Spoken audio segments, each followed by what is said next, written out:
Bismillahirrahmanirrahim. Alhamdulillahilladzi khalaqal mauta wal hayata liyabluwakum ayyukum ahsanu amala wa huwal azizul ghafur.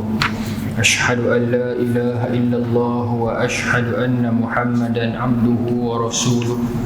Wa nusalli wa nusallim ala sayyidina Muhammadin wa ala alihi wa sahbihi ajma'in. Radina billahi rabba wa bil islam dina wa bi Muhammadin nabiyyan wa rasulah. Tuan-tuan puan-puan muslimin muslimat yang dirahmati Allah, Assalamualaikum warahmatullahi taala wabarakatuh. InsyaAllah tuan-tuan dan puan-puan, malam ni kita menyambung lagi kita punya kelas kuliah maghrib bulanan. Kita membicarakan membacakan kitab Riyadhus Shalihin karangan Al-Imam Nawawi, yang mana kita masih lagi berhenti pada hadis nombor 14. Bulan lepas tak habis lagi bincang, insya-Allah. Saya ulang balik matan hari ini, insya-Allah. Kita sikit. Wa an Abi Bakrah Nufai' bin Haris As-Saqafi radhiyallahu anhu anna Nabi sallallahu alaihi wasallam qala idza iltaqa musliman bi sayfihima fal qatil wal maqtul fin nar. Qultu ya Rasulullah, hadzal qatil fama balu maqtul? Qala innahu kana harisan ala qatli sahibihi. Muttafaqun alaih, riwayat Bukhari dan Muslim. Tuan-tuan dan puan-puan muslimin muslimat yang dirahmati Allah, hadis ini Abu Bakrah riwayat, bukan Sayyidina Abu Bakar, satu sahabat yang lain. Nama dia Nufai' bin Haris. Baik, tuan-tuan, katanya kita bincang bulan lepas dah hadis ni. Saya ulang balik sikit matan sebelum kita nak sambung cerita. Katanya diriwayat dari Nabi SAW, Nabi kata izal taqa musliman bisayfihima, bila mana dua orang muslim bertemu dengan kedua-duanya membawa pedang masing-masing, bermaksud dengan tujuan nak bunuh hang aku, nak pukul hang aku, maka kata Nabi fal qatil wal maqtul finnar, yang membunuh dan dibunuh itu di neraka. Maka Abu Bakrah ni tanya, Nufai' bin Haris ni tanya, ya Rasulullah, itu adalah untuk pembunuh, saya boleh faham. Kalau kata pembunuh dalam neraka tu saya boleh faham, pasal dibunuh orang Islam. Fama bala maqtul, tetapi pasal apa yang dibunuh tu pula masuk neraka? Maka kata Nabi, kalau yang dibunuh itu tak dibunuh, maka dialah yang akan jadi pembunuh. Maka sama saja dua-dua. Baik, hadis ni riwayat Bukhari dan Muslim. Imam Nawawi masuk dalam Riyadhus Shalihin dalam bab pertama ni. Cuma tuan-tuan, hadis ni bila kita buka dalam riwayat Bukhari, dia ada orang kata apa, sanad dia panjang sikit. Bila mana satu orang lelaki ni mukhadram, dia bawa pedang satu ketika dalam musim pertempuran perang Jamal antara tim Sayyidina Ali dengan tim Sayyidatina Aisyah. Maka satu orang lelaki ni maka Abu Bakrah tahan dia. Abu Bakrah kata, Nabi mana ni? Maka kata lelaki ni, saya nak pi tolong Sayyidina Ali. Maka Abu Bakrah kata, pi balik, jangan tolong siapa-siapa, jangan terlibat dalam perang ni, kerana aku mendengar kata Nabi di riwayat hadis ni.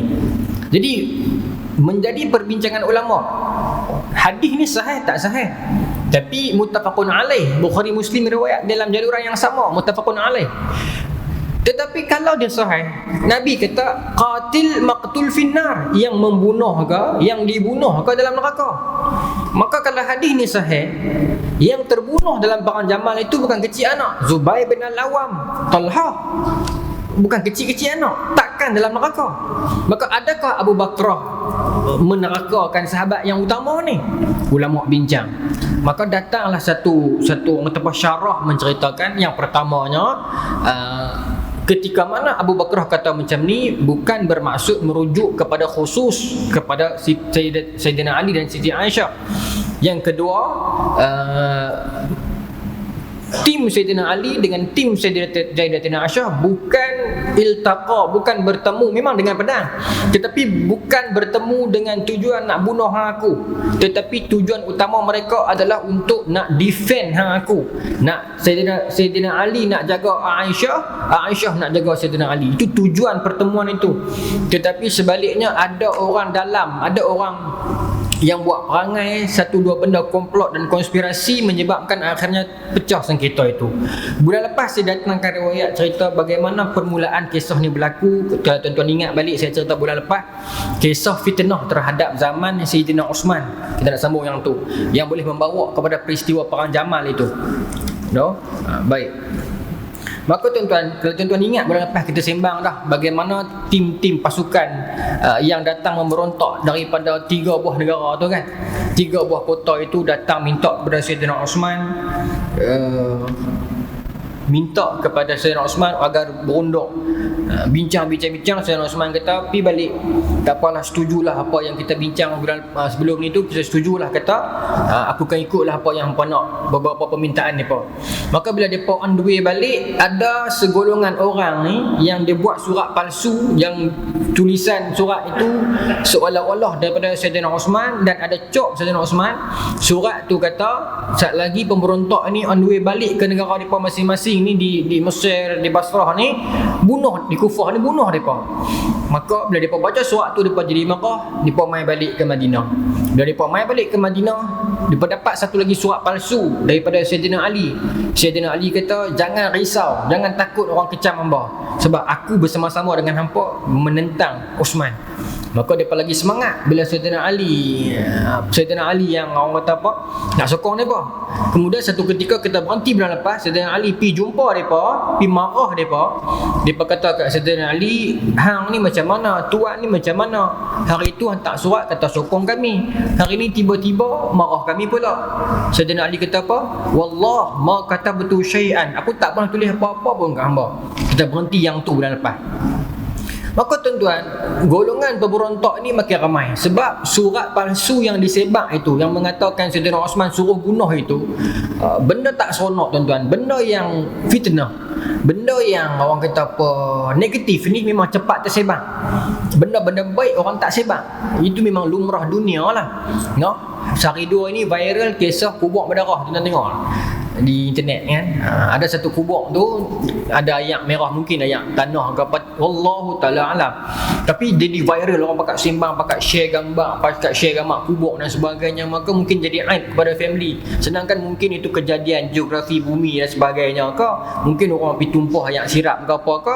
Kita cepat benar menuduh dan menghukum, pakat sebab merata maya ni duk bincang kubur orang berdarah tak berdarah. Kubur kita belum tentu kan. Tapi nak abang kata apa, benda itu memang cepat laku. Kebencian mudah dijual pada akhir zaman ini, tetapi kasih sayang mudah didapati, susah didapati.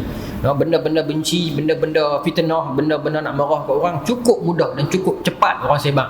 Tetapi benda-benda kasih sayang, benda-benda cinta ini orang tak apa nak pandang. Itulah yang makin paling susah nak dapat di akhir zaman, kasih sayang dan cinta. Maka tuan-tuan, mereka kepung rumah Sayyidina Osman. Mereka kepung rumah Sayyidina Osman, makin lama makin ramai. Masa ni tuan-tuan, sahabat-sahabat yang utama, Sayyidatina Aisyah Ummul Mukminin, Sayyidatina Aisyah, Zubair bin Al-Awwam, Talhah dan sebagainya, sahabat-sahabat yang utama ni tak ada di Madinah. Masa ni musim haji, mereka keluar pergi ke Mekah nak buat haji. Maka golongan-golongan pemberontak ni mai pada seluruh kawasan luar ni mai kepung Madinah lagi besar kepala. Pasal ibu kita tak ada. Macam tu. Ada di Mekah. Maka tuan-tuan, dia kepung rumah Sayyidina Osman lama. Maka mereka tu pun buatlah kempen mengatakan nak tukar khalifah dan sebagainya, ataupun kalau tidak mereka nak bunuh dan sebagainya. So satu ketika itu disebut dalam riwayat ini bagaimana Sayyidina Osman keluar pergi menghadap mereka. Dah lama sangat kepung, Sayyidina Osman pun keluarlah pergi menghadap mereka for the second time, kali yang kedua. Yang pertama waktu setuju dah, tetapi orang fitnah Sayyidina Osman, maka mereka main pula. Kali kedua mereka main kepung Sayyidina Osman lama, Sayyidina Osman keluar sekali lagi pergi jumpa mereka. Sayyidina Osman kata, adakah kamu semua nak bunuh aku? Bertujuan, adakah aku dengar kempen kamu nak tukar aku, kamu nak jatuhkan aku, kamu nak bunuh aku? Sayyidina Osman kata kat mereka semua pemberontak ni. Fa inni sami'tu Rasulullah sallallahu alaihi wasallam yaqul, tetapi aku pernah dengar Nabi sallallahu alaihi wasallam bagi tahu kat kami, la yahillu damul imri'in illa bi ikhda salasin. Tak halal darah satu orang lelaki, seseorang lah. Tak halal darah seseorang, bermaksud tak boleh membunuh seseorang melainkan dengan 3 sebab. Rajulun zana ba'da ihsanihi, lelaki ataupun seseorang yang berzina ba'da ihsanihi, muhsan, menikah. Seorang lelaki ataupun seseorang yang berzina setelah mana dia menikah, itu boleh bunuh. Fa'alaihi ar-rajmu, kepadanya itu direjam, maksudnya direjam sampai mati. Syarat pertama nak bunuh orang, kalau dia tu menikah dah dan dia berzina, boleh bunuh. Aw qatala amdan, ataupun orang yang membunuh orang lain amdan, dengan sengaja, qisas, bunuh dia balik, ya. Aw irtadda ba'da islamihi, ataupun orang yang telah murtad setelah mana dia masuk Islam, aku bunuh, kata Sayyidina Osman. Fa wallahi ma zanaitu fi jahiliyah wala Islam, dan demi Allah aku tak pernah berzina walaupun masa aku jahiliyah dulu dan masa aku Islam aku tak pernah berzina, kata Sayyidina Osman. Wala qataltu ahadan, dan aku tak pernah bunuh siapa-siapa pun dengan sengaja. Dalam medan perang lain cerita, ni bunuh saja-saja bunuh ni, ya. Wala irtadatu mundzul aslamtu, dan aku tak pernah murtad sejak mana aku Islam. Inni asyhadu an la ilaha illallah wa anna Muhammadan abduhu wa rasuluh, dan aku bersaksi bahawasanya tidak ada Tuhan yang disembah melainkan Allah, dan Muhammad itu hamba-Nya dan rasulnya. Dan fabima taqtulunani, dan kenapa apa nak bunuh aku? Ketiga-tiga alasan ini yang Nabi bagi, ketiga-tiga itu tidak ada pada aku. Sekarang hampa ada kempen nak bunuh aku, kenapa? Dan mereka speechless, mereka tak mampu jawab. Keadaan di Madinah masa ni tuan-tuan, dia jadi makin tegang. Sahabat tak ramai, banyak yang keluar pergi buat haji. Adalah beberapa orang sahabat, ada yang ambil jalan untuk orang berkecuali, okay? Tetapi kebanyakan pergi buat haji, ada yang keluar berhijrah selepas kewafatan Nabi SAW, ada yang mengajak dan sebagainya. Maka golongan-golongan pemberontak ni makin besar kepala ramai-ramai. Maka tuan-tuan, wa fi fatrah min, dan masuk ke musim baru, iaitu bila menjelang masuk 15 Zulkaidah. Kan saya kata tadi dia pergi musim haji, maka bulan Syawal dan sebagainya. Bila masuk ke bulan Zulkaidah, Sayyidina Osman masih ada steady. Pemberontak duk keliling rumah Sayyidina Osman lama tuan-tuan, beberapa bulan dah ni. Maka buat pemberontak ni mula risau. Dia berfikir apa? Nanti sekarang masuk Zulkaidah, nanti masuk Zulhijjah, lepas tu geng-geng haji akan balik main Madinah. Yang paling mereka takut mak kita lah, Sayyidatina Aisyah, isteri Nabi. Macam mana kita nak jawab nanti ni? Talhah balik, Zubair balik, sahabat-sahabat yang besar-besar akan balik. Apa kita nak jawab ni? Mereka bentuk mereka salah. Maka dia berkata, kita kena buat anjakan paradigma, kena buat sesuatu yang lebih tegas terhadap Sayyidina Osman ni. Mereka tak mau sungguh kat Sayyidina Osman ni, hanya kerana fitnah. Baik, maka bada al-mutabarridun yadkhuluna fi marhalah jadidah. Maka marhalah jadidah, satu stage yang baru. Pemberontak ini masuk kepada marhalah, satu fasa yang baru pula, makin cengih. Mula dia duduk slow keliling kepung rumah itu lagu tu ya. Masuk bulan Zulkaidah, 15 bulan ke atas, depa mula masuk ke fasa yang baru, lebih tegas terhadap Sayyidina Osman. Ya, wahya annahum man'u ta'aman wasyarab an Utsman bin Affan. Mereka mula halang, mula menghalang ta'am, makanan dan minuman masuk ke rumah Sayyidina Utsman. Mereka mula menyekat makanan dan minuman daripada masuk ke rumah Sayyidina Utsman. Depa kepung keliling. Orang nak pergi beli apa-apa makanan bagi pun depa halang. Maknanya depa nak sekat biar Sayyidina Utsman kelaparan dalam rumah tu, biar habis. Depa sekat. Ha? Kemudian bila benda ni berlarutan begitu lama, Sayyidina Utsman keluar pergi kat depa sekali lagi.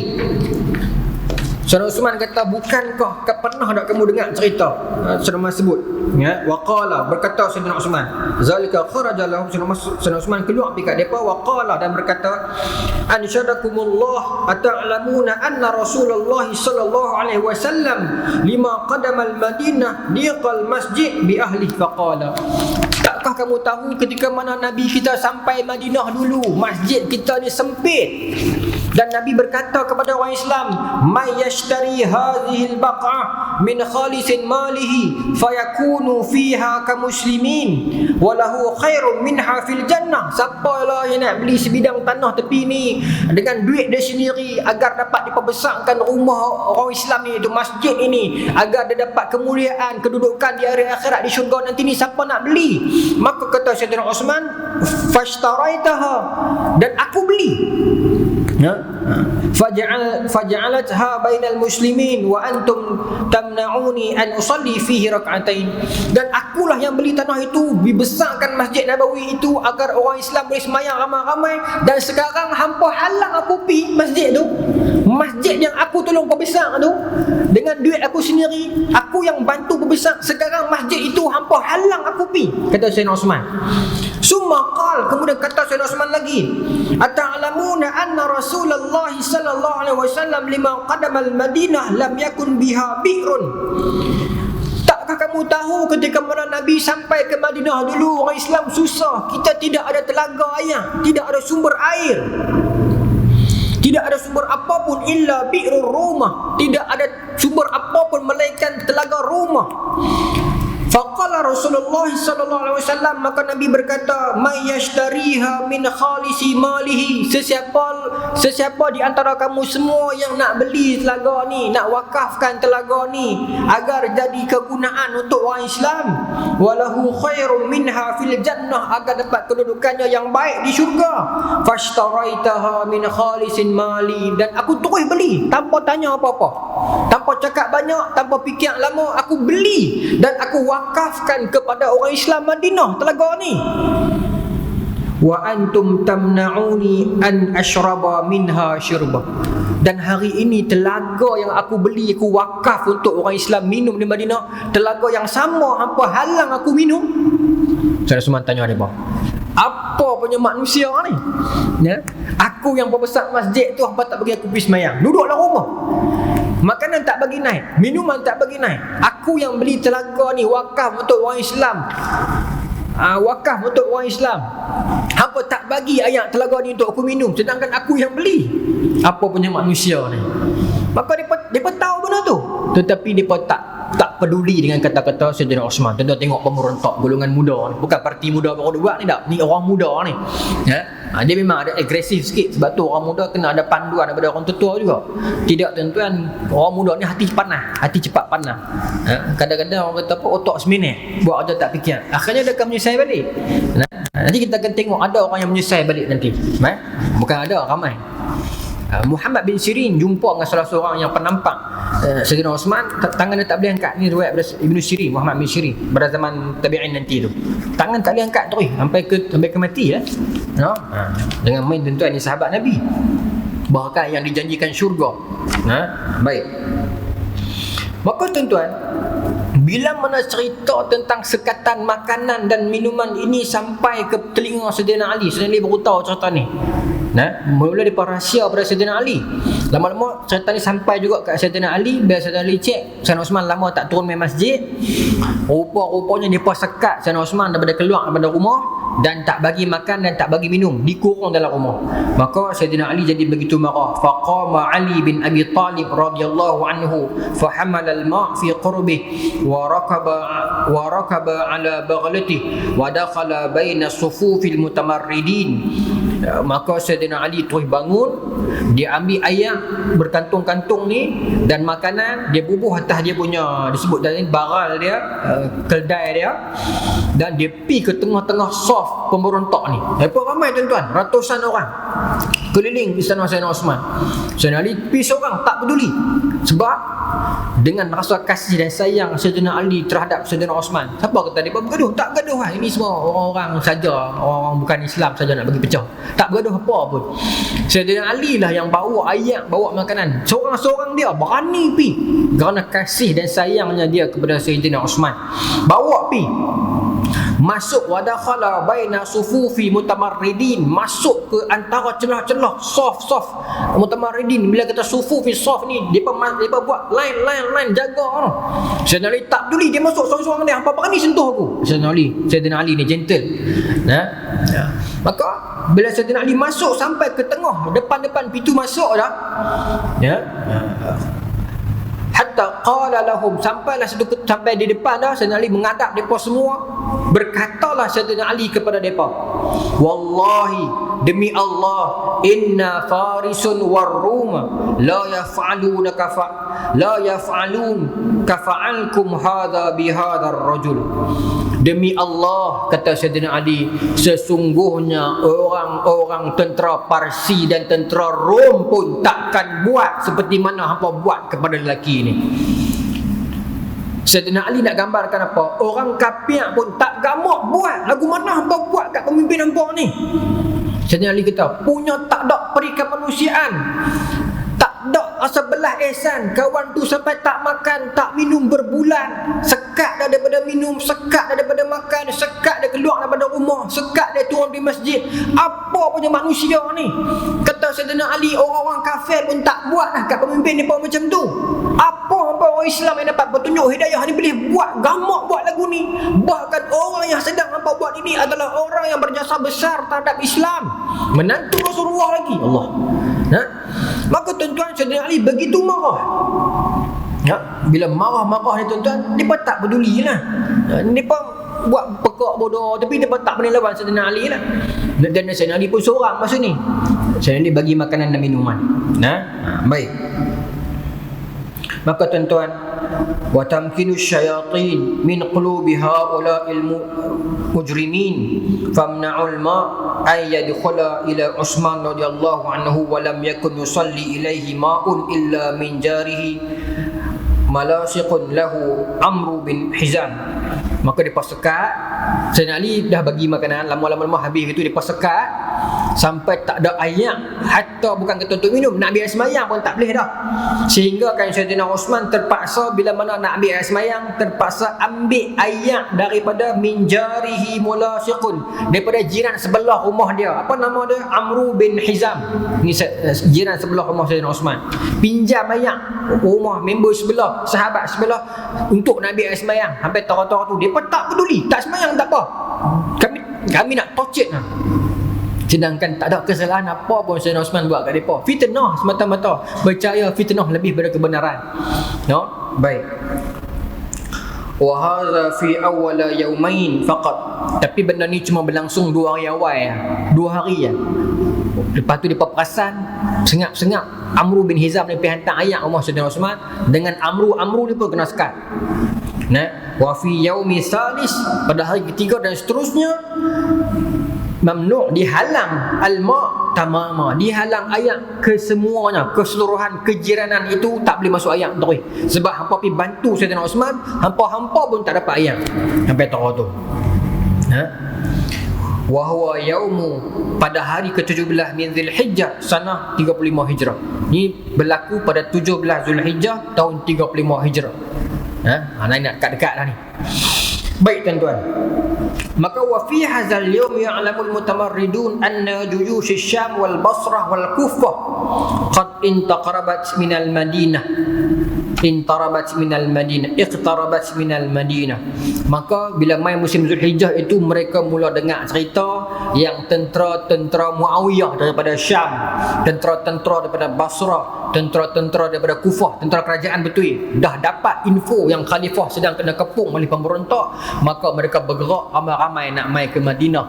Maka para pemberontak ini jadi sangat takut. Maka mereka kata, kita kena buat sesuatu yang lebih lah. Kita kena usaha sesuatu yang lebih. Maka akhirnya mereka bertindak. Disebut dalam riwayat ini, mereka ini dirasuk syaitan masuk dan membunuh Sayyidina Osman. Kisah pembunuhan Sayyidina Osman panjang lah, dramatik lah. Dia kerat tangan Sayyidina Osman dulu dan sebagainya ketika tu sedang baca Quran. Sayyidina Osman pula sebelum hari yang dibunuh itu, malam tu dia mimpi, siang tu dia puasa ya, makanan apa tak ada kan, puasa makan. Dia kemudian dia mimpi Rasulullah SAW, Sayyidina Abu Bakar dan Sayyidina Umar tengok dia, senyum kepada dia dan kata, wahai Osman, hang berpuasa di dunia dan hang akan berbuka dengan kami selagi. Maka bila Sayyidina Osman jaga, dia faham dah dia akan dibunuh sekali lagi. Ini riwayat yang sahih. Maka tuan-tuan, Sayyidina Osman dibunuh, isteri Sayyidina Osman pun kena. Kisah ni dengar sampai dekat Mekah. Sayyidatina Aisyah dengar cerita ni. Dengar cerita ni. Maka Sayyidatina Aisyah berkhutbah di Mekah, jadi sangat marah. Macam mana dia boleh biar benda ni berlaku? Marah. Macam mana budak-budak muda datang daripada mana hala, boleh pergi kepung sahabat Nabi, boleh pergi bunuh pula, tahan air, tahan minum, kuarantin berbulan-bulan lamanya. Mana pergi orang lain? Sayyidatina Aisyah jadi marah. Tu punca dah tu. Sayyidatina Aisyah jadi marah. Maka membawa gerakan daripada sana. Dan marah tu bukan marah kat sahabat-sahabat ni, marah dekat pemberontak tu. Maka bila disiasat, sekarang siapa naik? Sekarang siapa naik? Bila Sayyidina Osman dah kena ni, siapa pula naik ganti? Dia pergi jumpa seorang-seorang sahabat pakat tak mau belakang. Akhirnya Sayyidina Ali terima. Itu pun sebab terpaksa. Sebab bila semua orang tak mau terima, takut jatuh ke tangan orang yang tak layak, maka Sayyidina Ali terima dalam keadaan terpaksa. Bila terima dalam keadaan terpaksa begitu, Sayyidina Ali tak salah. Sebab kalau Sayyidina Ali tak terima, takut jatuh kat tangan orang lain lagi masalah. Tetapi memberi persepsi yang tidak elok kepada orang yang di luar Madinah. Kata, baik sekarang Ali dah naik, apa Ali buat? Tuan, kalau kita duduk di tempat Sayyidina Ali, apa kita nak buat? Siapa yang bunuh dalam rumah tu tak tahu.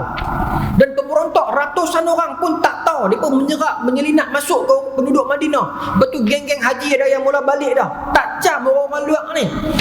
Kemudian berlaku pergelutan dalaman. Kemudian geng-geng Muawiyah daripada Syam dengar. Sebab Muawiyah ni dia Bani Umayyah. Sayyidina Osman Bani Umayyah juga.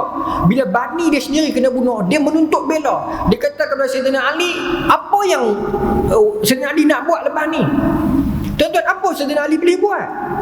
Kena siasat satu-satu, bukan boleh tangkap. Bukan ada ISA zaman tu. Satu-satu siasatan. Tetapi bila mereka ini marah, mereka tak boleh duduk lah. Kenapa nak tunggu dulu? Kenapa? Macam tu. Padahal Sayyidina Ali bagi dia bukan tunggu, duduk siasat ni. Baik. Masa tu tuan-tuan, di Mekah, Sayyidatina Aisyah kata, kalau macam ni punya modus operandi geng-geng pemberontak ni, aku syak mereka bukan nak bunuh Osman saja, mereka nak bunuh khalifah Islam. Sekarang Ali naik, Ali dalam bahaya. Tengok niat mukminin nak jaga Sayyidina Ali tu. Bila bergerak tu tuan-tuan, antara yang ikut Ummu Habibah, antara yang ikut Sayyidina Umar pergi jumpa kakak dia ni, kata, kak jangan ikut. Sebab Siti Aisyah dah siap dengan tentera semua di Mekah, nak bergerak pi, nak pi bawa dengan pedang-pedang semua, nak pi tolong Sayyidina Ali. Abdullah bin Umar masa tu di Mekah, dia kata, wahai kak jangan pi. Kata kak dia, pasal tak boleh pi, aku nak pi tolong. Makcik yang makcik yang bahasa kita lah ni, waktu Siti Aisyah pun pi. Kata Sayyidina Abdullah bin Umar, dia kata, saya nampak benda ni jadi keroh nanti.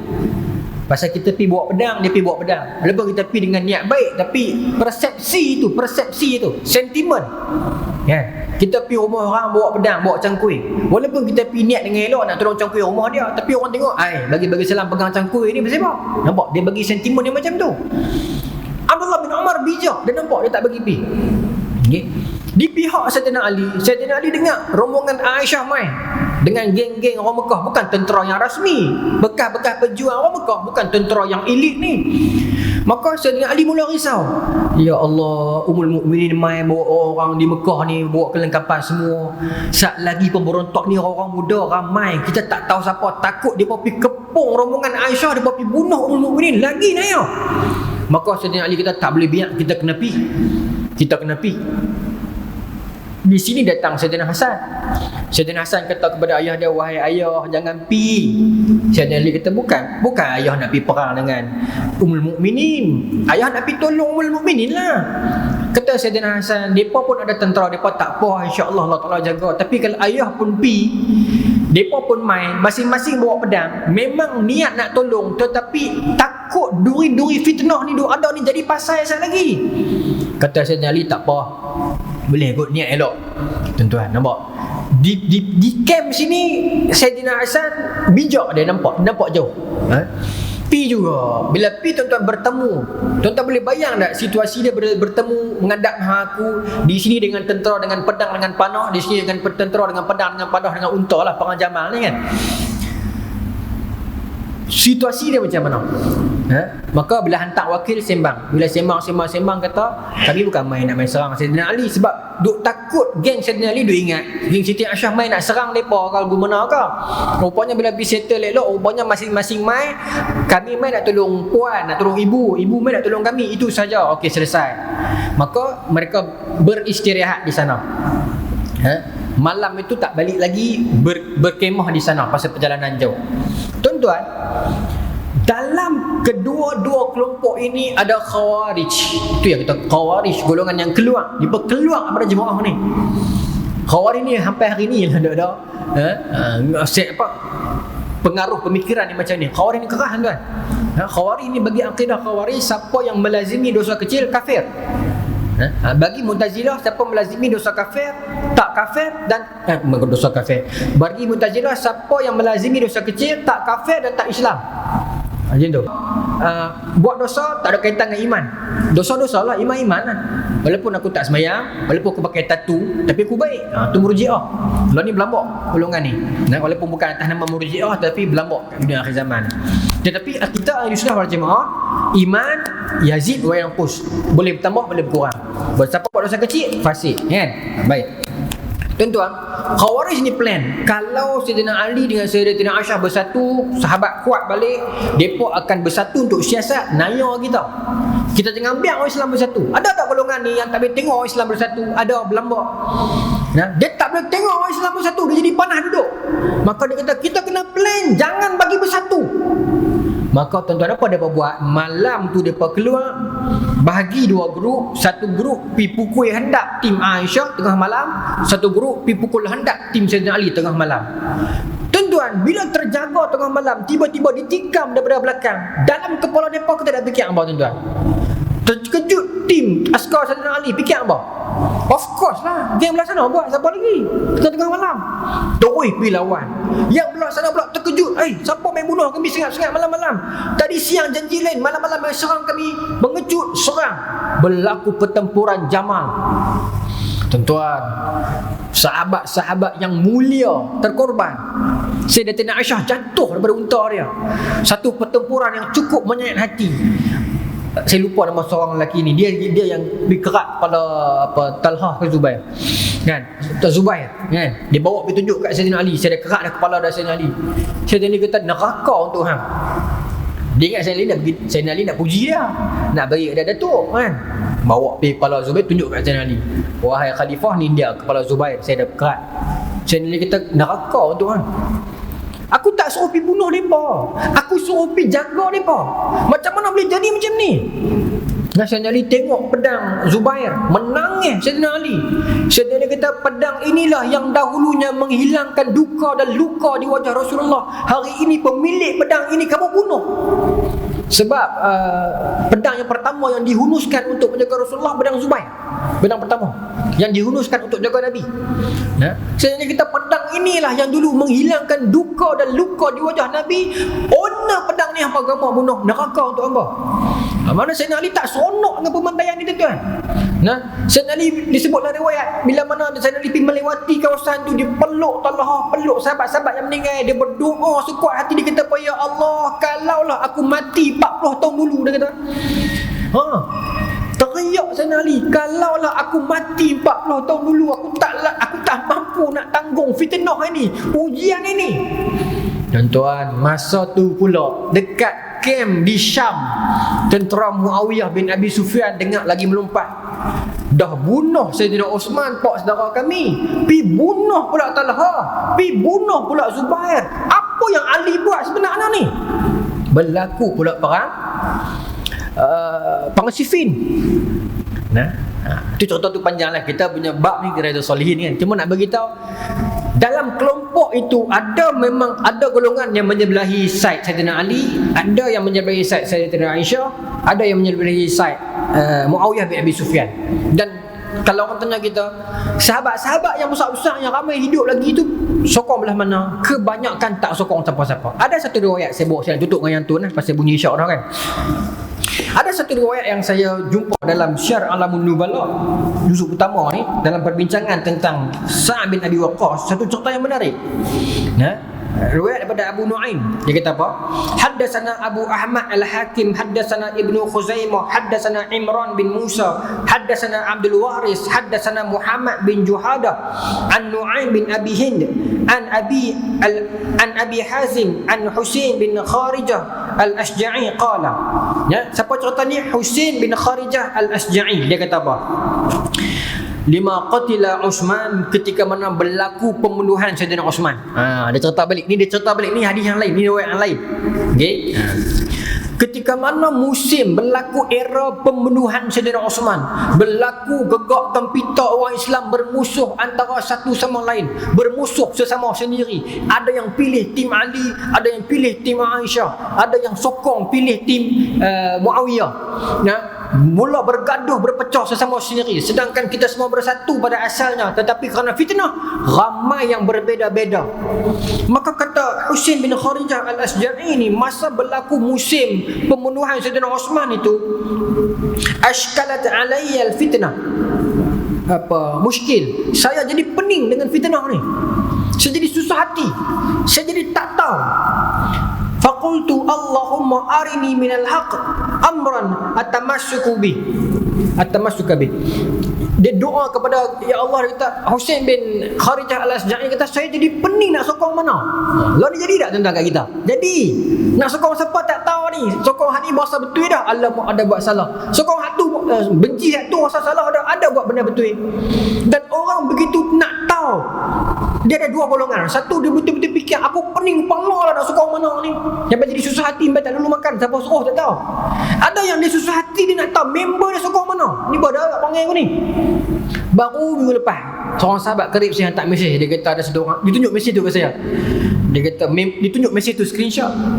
Member tu tanya dia, Mat, Ustaz Ibn Rijal sokong belah mana? Member dia kata, tak tahu. Parti mana pun tak tahu, dia tak pernah cerita. Tak apa hati dia, tak nak kena cari tak. Pasal aku duk rasa dia ni macam belah-belah apa. Dia happy. Tapi ada masa dia cakap macam pas. Hang cuba siasat tengok. La hawla wala quwwata illa billah. Nak tahu sungguh-sungguh ni. Benda ni bukan baru, hak biasa orang saya tahu lah berapa puluh kali dah.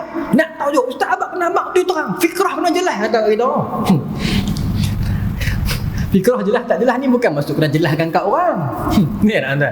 Fikrah jelas ni bukan bermaksud nak kena perjelas. Saya dengan ini, saya parti ni, bukan. Kan? Fikrah jelas, fikrah kebenaran itu utama. Tapi dia tak hidup. Dia marah kawan dia, aku tak puas hati lagi, aku tak tahu Ustaz ni warna apa. Aku dia hitam lah, kita warna apa lagi. Tapi dia nak tahu juga. Ada orang lagi tu. Sama macam Husain bin Kharijah Al-Ashja'i ni, dia pun jadi lagu tu. Dia kata, aku tak puas hati, aku tak tahu nak sokong mana ni. Masa lagi saya bagikan hujah ni. Tengok dia pun sokong mana. Maka saya doa ke Allah. Itu baru betul doa ke Allah lah. Kita dah doa selalu lepas sembahyang kan. Doa lepas kuliah, Allahumma arina adalah haq, Tuhan tunjukkan kalau benda tu betul, tunjukkan yang betul kan. Baik. Maka dia doa ke Allah, Allahumma arini minal haq amran atamassuka bih. Ya Allah, tunjukkanlah aku kebenaran yang akan aku berpegang padanya. Dia doa selalu. Saya tutup dengan hadis ni tuan-tuan. Fara'aitu fi naum ad-dunya wal akhirah bainahuma haitun. Maka pada satu malam saya mimpi, saya melihat langit dan bumi, tinggi langit dan bumi, saya nampak keseluruhan dia. Bainahuma haitun, antaranya itu, hait ni apa? Dinding. Ada macam benteng, ada macam dinding di mimpi, dalam mimpi dia. Maka saya pun naik, fahabtu al-hait, saya naik satu dinding tu, dia macam-macam benteng lah. Saya naik satu benteng dinding itu, satu tingkatan. Fa iza binafarin faqalu nahnu al-malaikah. Saya nampak beberapa orang lelaki. Saya tanya, siapa kamu? Maka kata mereka, kami ni malaikat. Dalam mimpi Mimpi siapa ni? Husain bin Kharijah Al-Ashja'i. Maka saya mimpi, saya nampak naik satu benteng, saya nampak malaikat. Maka saya tanya kepada para malaikat, fa aina syuhada? Mana pi orang-orang yang syahid dalam medan Jamal itu? Ada tak kat sini? Masa tu musim perang tak berhenti lagi tuan-tuan. Qalu is'adad darajat. Kata malaikat tu, atas lagi, ada benteng lagi, naik lagi. Maka saya naik, kata. Fa sa'altu darajatan summa ukhra. Saya naik lagi satu tingkat. Saya tengok seorang demi seorang roh, seorang sahabat yang meninggal ni, dia kata. Saya nampak dalam mimpi ni, tuan-tuan, ni cerita ni dalam mimpi ni. Bukan cerita betul ni, cerita dalam mimpi. Tapi cerita ni, riwayat ni betul. Cerita ni cerita mimpi dia, bukan dia naik sungguh. Maka saya naik satu tingkatan demi satu tingkatan, saya nampak satu roh ni, orang-orang yang syahid, sahabat-sahabat yang syahid ni. Okey. Saya naik sampai satu derajat yang paling atas, fa iza Muhammad wa Ibrahim. Dan paling atas saya nampak Rasulullah dan Nabi Ibrahim, dia kata. Cerita ni macam berat sini, tapi saya akan cerita sumber dia, takut orang kata betul ke ustaz ni. Tapi cerita ni dalam kitab Imam Zahabi lah, Syiar Alamun Nubala, jilid 1 muka surat 120. Maka saya nampak Rasulullah dan Nabi Ibrahim dia. Wa iza Muhammadun yaqul li Ibrahim, dan saya dengar Nabi Muhammad bagi cakap kat Nabi Ibrahim, istighfar li ummati, wahai Nabi Ibrahim, tolonglah sama istighfar untuk umatku ini. Qala, berkata Nabi Ibrahim, innaka la tadri ma ahaddatsu ba'dak. Kenapa lah hang tak tahu ke apa yang mereka buat setelah hang tak ada? Lagu tu lah ibarat bahasa kita ni. Nabi Ibrahim berkata kat Rasulullah, tak perhati ke, tak tengok ke wahai Muhammad, apa yang umat kamu buat setelah kamu tak ada? Innahum ihriqau dima'uhum, mereka saling menumpahkan darah sesama mereka. Wa qatalu imamuhum, dan membunuh imam-imam mereka. Alla fa'alau kama fa'ala khalili Sa'ad. Kenapalah dia tak buat perangai ataupun tak buat satu pendirian macam mana pendirian sahabat aku Sa'ad? Nabi Ibrahim kata macam tu. Sa'ad mana ni? Sa'ad bin Abi Waqqas. Terkejut, dia terjaga. Husain bin Kharijah al-Asja'i terjaga. Bila dia terjaga, dia pergi rumah Sa'ad tu esok tu. Dia pergi rumah Sa'ad, qultu laqad ra'aitu ru'yan. Saya pergi rumah Sa'ad, saya kata kat Sa'ad, saya mimpi sekian-sekian ni. Dia ceritalah yang saya cerita tadi tu. Fa'ataitu Sa'ad, saya pergi jumpa Sa'ad, saya cerita kat dia. Faqissasitiha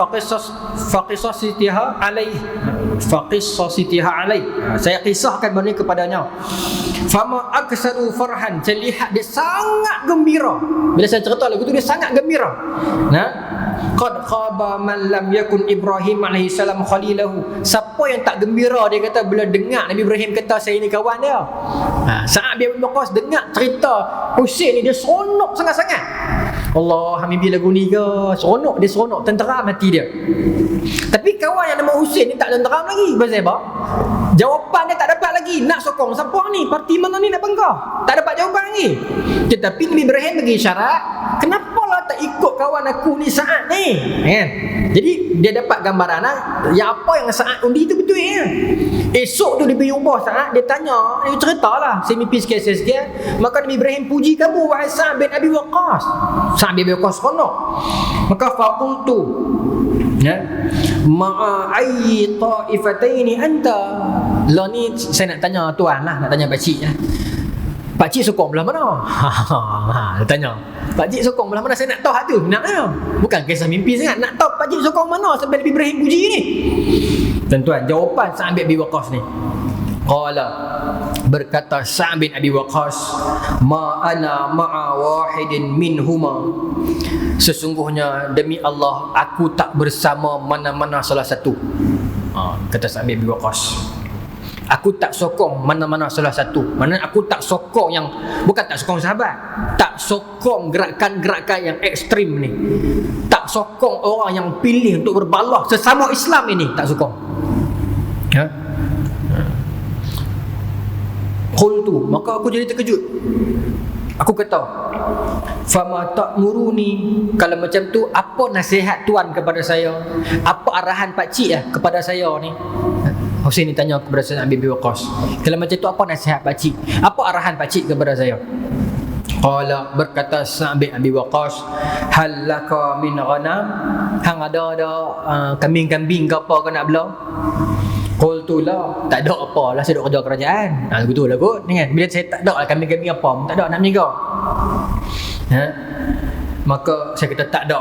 Qala, berkata Sa'ad, fashtara ghanaman, pi beli kambing, pi beli binatang ternakan ni. Fakana fiha hatta tanjali, pi beli niaga kerja elok. Lagu tu lah ibarat bahasa mudah ni. Pi kerja, pi beli binatang ke bisnes ke apa, pi buat kerja hang. Lagu tu lah bahasa maknawi dia. Ada binatang, ada kerja, tak ada, pi cari kerja, buat kerja. Tu masuk dalam lagu tu. Setengah orang ni dia sibuk sangat bergaduh sama kita ni, kerja pun tak jalan. Tu pun takut juga. Kalau kerja jalan tu lain cerita, ni kerja dia pun tak tentu hala. Isteri, anak-anak makan pakai belum tentu, dia duk kempen pergi balik. Anak di rumah, isteri di rumah tak makan pun tak tahu mana hala. Itu pun masalah lah. Kempen pumpang kena buat hukum Islam, dia masjid pun tak pernah main. Itu masalah lah. Orang marah lagi saya ni. Tapi lagu tu hakikatnya. Lepas itu kata Sayyidina Sa'ad bin Abi Waqqas, pergi kerja buat kerja elok. Bukan kerja sampai tak peduli benda-benda ni, ambil tahu. Tapi jangan sampai hilang hak fardu ain ni. Ngaji bab fardu ain, fiqh, tasawuf semua ni. Kerja bagi makan nak bini semua ni, sarah mak ayah ni, jangan sampai tinggal yang tu duk alik berbalah bergaduh ya. Pergi kerja. Tuan-tuan, dia bagi footnote kat sini. Nombor 2, rijaluhu siqat, semua lelaki-lelaki dalam sanad ini semua siqah belaka. Wa akhrajahu al-Hakim, dan Imam al-Hakim meriwayatkan hadis ini dalam Mustadrak, min tariqi Imran bin Musa an Abdul Waris bin Sa'id, dan juga dinukilkan kisah ini di dalam Al-Isabah fi Tamyiz as-Sahabah karangan Al-Imam Ibnu Hajar Al-Asqalani. Kisah ni duduk dalam Mustadrak Al-Hakim, duduk dalam Syiar Alamun Nubala Imam Zahabi, dan duduk dalam Al-Isabah Imam Ibnu Hajar. Saya sebut juga rujukan sebab cerita ni macam berat sikit kan, bila kata mimpi Nabi Ibrahim tu. Saya tanya guru lecturer saya, Dr. Omar, Doktor, macam mana cerita ni? Nampak macam pelik pasal mimpi kan, mimpi pula Nabi Ibrahim, Nabi Muhammad pula. Tak apa, kalau saya nak cerita dalam kuliah tu, saya akan jenis macam tu, saya akan tanya. Maka kata doktor, mimpi bukan hujah, tetapi sokongan hujah boleh. Dan cerita tadi ni, para perawi sanad itu semuanya lelaki yang trusted, lelaki yang soleh, yang dipercayai, dan cerita ni tak mungkin palsu. Cerita ni betul, tetapi dia bukan hujah pertama sebab dia mimpi. So dia boleh jadi hujah sokongan. Tak habis juga hadis baru malam ni. Tapi selesailah kita hadis nombor 14. Yang kita bincang pada bulan lepas tu, selesailah kisah tentang Abu Bakrah riwayat, kalau lelaki Islam jumpa dengan orang Islam yang lain, saling bunuh aku, yang membunuh dan dibunuh dalam neraka. Hadis ni memerlukan syarah yang panjang, yang sampai kita makan 2 bulan ni. Sebab takut orang salah faham, takut orang fikir orang Islam tak boleh bunuh orang Islam yang lain. Kalau kata polis tu Islam, penyeriah tu Islam, lagu mana pula kan. Sebab tu syarahan dia panjang. Bulan depan kita sambung insya-Allah hadis yang ke-15 dan seterusnya. Wallahu taala alam. Bismillahirrahmanirrahim. Allah merazaqna fahman nabiyyin wa hifdzal mursalin wa ilma malakatil muqarrabin wa hdina fi hidayatil arifin bi rahmatika ya arhamar rahimin. Allahumma ij'al jam'ana hadza jam'an marhuma wa tafarraqna min ba'dihi tafarraqan ma'suma wa la taj'al lana fila wa la ma'na wa la matba'una syaqiyyan wa la maqtuda wa la mahruma. Rabbana atina fid dunya hasanah wa fil akhirati hasanah wa qina adzabannar. Sallallahu ala sayyidina Muhammadin wa ala alihi wa sahbihi ajma'in. Walhamdulillahi rabbil alamin. Assalamualaikum warahmatullahi taala wabarakatuh.